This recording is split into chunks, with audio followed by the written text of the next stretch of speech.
દુકાનમાંથી દવાઓ લઈને બહાર નીકળી રહ્યો હતો. ખિસ્સામાં પૈસાથી ભરેલું પાકીટ મૂકતી વખતે ભૂલથી તે હાથમાંથી સરકીને નીચે પડી ગયું. મને ખબર જ ના પડી અને હું થોડો આગળ ચાલ્યો ગયો. ત્યારે અચાનક પાછળથી એક કોમળ નરમ અવાજ આવ્યો, સાહેબ, અરે સાહેબ, ઊભા રહો.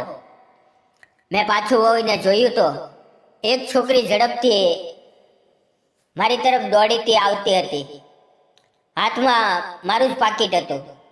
તેણે નમ્રતાથી કહ્યું, આ તમારું પાકીટ મેડિકલ પાસે પડેલું હતું, લ્યો. મેં પાકીટ લીધું, ખોલીને જોયું.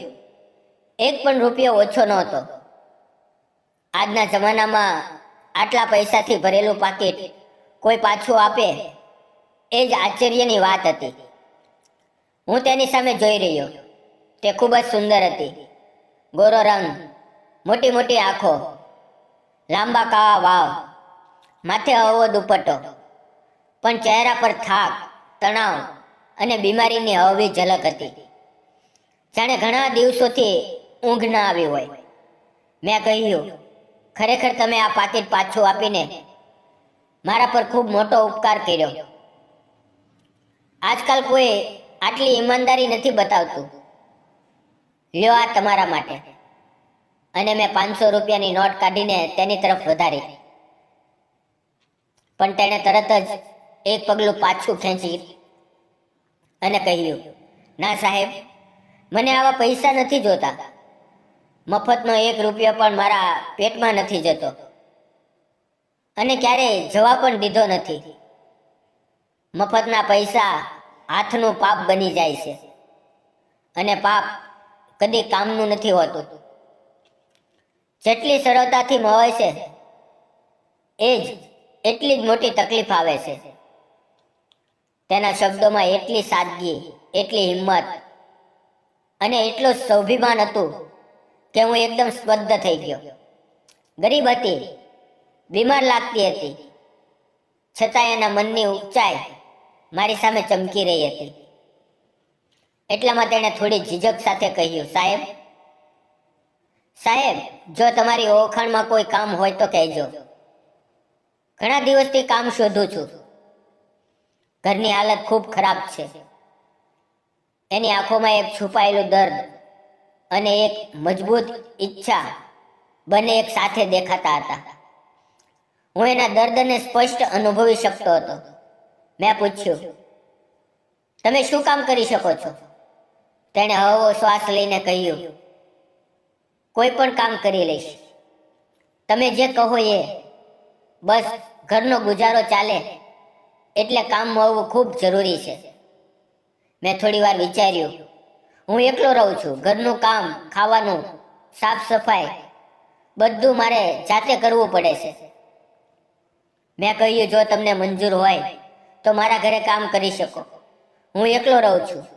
તમે ઈમાનદાર લાગો છો, મહેનતુ પણ લાગો છો. એના ચહેરા પર પહેલી વાર હળવી સ્મિત આવી, જાણે અંધારામાં કોઈએ દીવો પ્રગટાવ્યો હોય. તેણે પૂછ્યું, પગાર કેટલો આપશો? મેં કહ્યું, તમે કહો. તેણે થોડું વિચારીને કહ્યું, 9,000 રૂપિયા ચાલશે.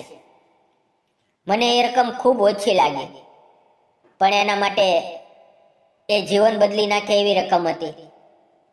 મેં તરત કહ્યું, ઠીક છે, ક્યારથી આવશો? તેણે કહ્યું, કાલથી. પણ તમે ક્યાં રહો છો? મેં કહ્યું, ચાલો હું તમને ઘર બતાવી દઉં. બહુ દૂર નથી. આ મારી ગાડી છે, બેસો.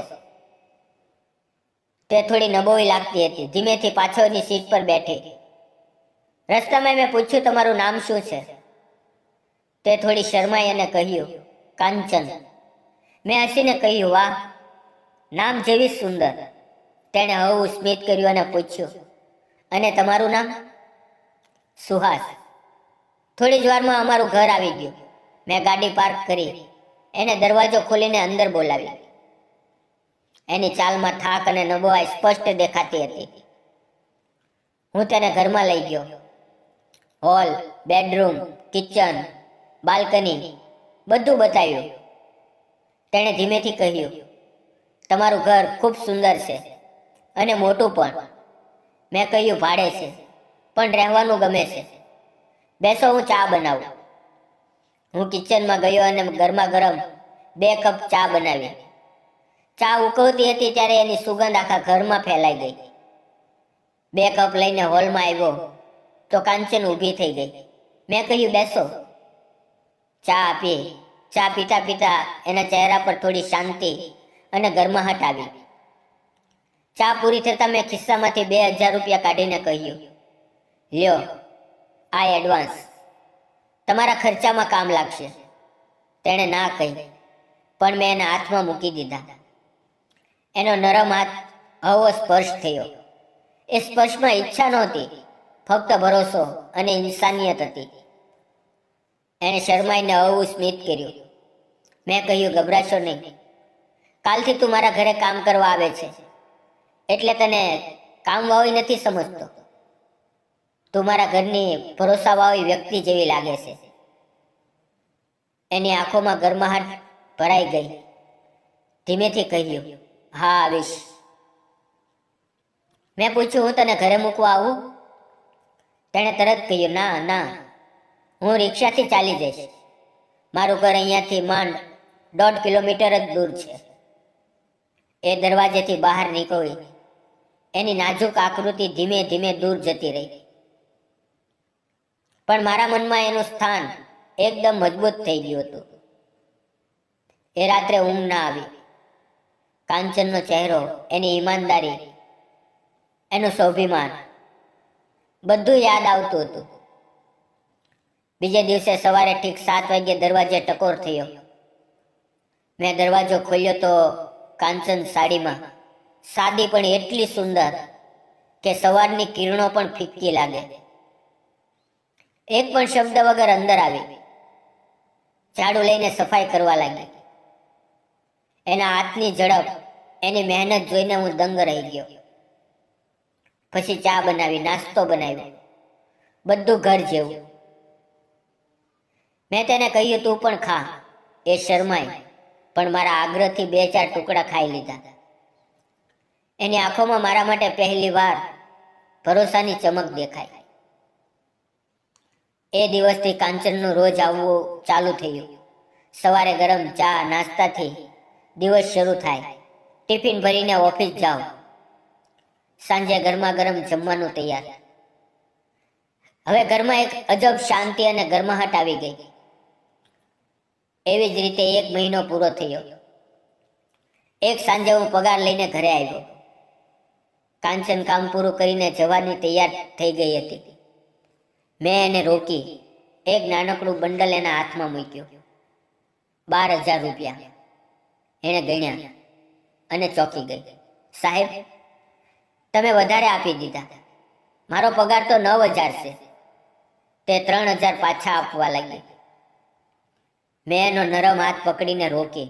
ના કાંચન, મેં જાણી જોઈને વધારે આપ્યા છે. તું ઈમાનદાર છે, મહેનતુ છે. એની કિંમત થોડી વધારે હોવી જોઈએ. તારું ખાવાનું કમાલ છે, કામ પણ એટલું જ સુંદર.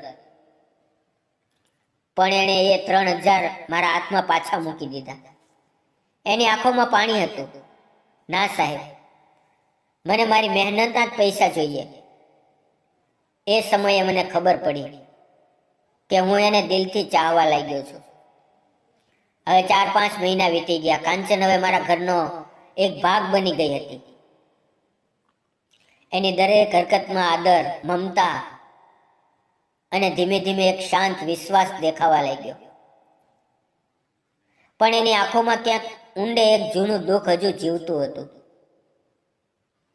એક રવિવારે સવારે હું નાહવા ગયો. સાબુ લગાડતો હતો ત્યારે યાદ આવ્યું, ટુવાલ ભૂલી ગયો છું. બાથરૂમનો દરવાજો થોડો ખોલીને મેં કહ્યું, કાંચન, ટુવાલ લાવતો. એ બેડરૂમમાંથી ટુવાલ લઈને આવી. દરવાજાની બારીની ઓટમાંથી એણે પોતાનો નાજુક હાથ અંદર કર્યો. લ્યો ટુવાલ. મેં ટુવાલ લેતી વખતે હળવો સ્પર્શ થયો. એકદમ નરમ, ગરમ, જાણે કરંટ લાગી ગયો. એણે તરત હાથ પાંચો ખેંચી લીધો. મેં દરવાજાની બહાર ડોક્યું કાઢ્યું તો એનો ચહેરો લાલ ચો થઈ ગયો હતો. આંખો નીચે કરીને ઝડપથી કિચનમાં ચાલી ગઈ. મેં કપડાં પહેર્યા અને કિચનમાં ગયો. એ જમવાનું બનાવતી હતી. મને જોઈને એનો હાથ એક પળ માટે થંભી ગયો. હું એની પાસે ઊભો રહ્યો, ખૂબ નજીક. એની સાડીમાંથી આવતી હળવી સુગંધ, એની ધીમી શ્વાસની અવાજ, બધું મને પાગલ બનાવી રહ્યું હતું. મેં ધીમેથી એનો હાથ પકડી લીધો. એ ચોંકી ગઈ, પણ હાથ ના ખેંચ્યો. એની આંખોમાં મેં પહેલી વાર ખુલ્લો પ્રેમ જોયો, અને ઘણા વર્ષથી દબાયેલું દુઃખ પણ. મેં કહ્યું, કાંચન, તું ખૂબ સુંદર છે, દિલથી પણ. આ 4-5 મહિનામાં તું મારા દિલમાં એટલી ઊંડી ઉતરી ગઈ છે કે હવે એને બહાર કાઢવું શક્ય નથી. મને તારાથી પ્યાર થઈ ગયો છે. એની આંખોમાં આંસુ આવી ગયા. માથું નીચું કરી લીધું. મેં એનો ચહેરો ઊંચો કર્યો, આંસુ લૂછ્યા, અને પૂછ્યું, શું થયું? હું પસંદ નથી? એ થોડી વાર ચૂપ રહી, પછી ધ્રુજતા અવાજે કહ્યું, સાહેબ, તમને ખબર છે હું વિધવા છું. એ શબ્દ સાંભળીને મારો શ્વાસ એક પળ થંભી ગયો. પણ પછી મેં એનો હાથ વધુ મજબૂતીથી પકડ્યો અને કહ્યું, કાંચન, તો શું થયું? દુઃખ આવ્યું એનો મતલબ એ નથી કે તારું જીવન પૂરું થઈ ગયું. તારી ઈમાનદારી, તારી હિંમત, તારું દિલ, એ જ મને સૌથી વધુ પસંદ છે. તારા ભૂતકાળથી મને કંઈ ફરક નથી પડતો. મને તો આજની કાંચન જોઈએ છે, જે મારી છે, અને હું એને કદી છોડીશ નહીં. એના આંસુ વહેવા લાગ્યા, પણ આ વખતે દુઃખના નહીં, ખુશીના. અને એક ક્ષણે એણે ધીમેથી માથું મારા ખંભે ટેકવી દીધું. મિત્રો, આજે કાંચન મારી પત્ની છે. એ જ કાંચન જેણે એક વખત મને પાકીટ પાછું આપ્યું હતું, અને આજે મને પોતાનું દિલ પાછું આપ્યું, હંમેશા માટે. આજે પણ જ્યારે પણ હું એને કહું છું, કાંચન ટુવાલ લાવજે, તો એ શરમાઈને હસે છે અને કહે છે, આ વખતે ભૂલીશ નહીં, પ્રોમિસ. પ્રેમ એવો જ હોય છે દોસ્તો. એક નાનકડી ઈમાનદારીથી શરૂ થાય અને જીવનભરનો સાથ બની જાય. જો આવી જ કોઈ સાચી વાત તમારી સાથે પણ બની હોય તો કોમેન્ટમાં જરૂર લખજો. વિડીયો પસંદ આવ્યો હોય તો લાઈક કરજો, શેર કરજો, અને ચેનલ સબસ્ક્રાઈબ કરી લેજો. આપણે ફરી મળશું એક નવી વાર્તા સાથે. ત્યાં સુધી ખુશ રહો, પ્રેમ કરતા રહેજો. ધન્યવાદ મિત્રો.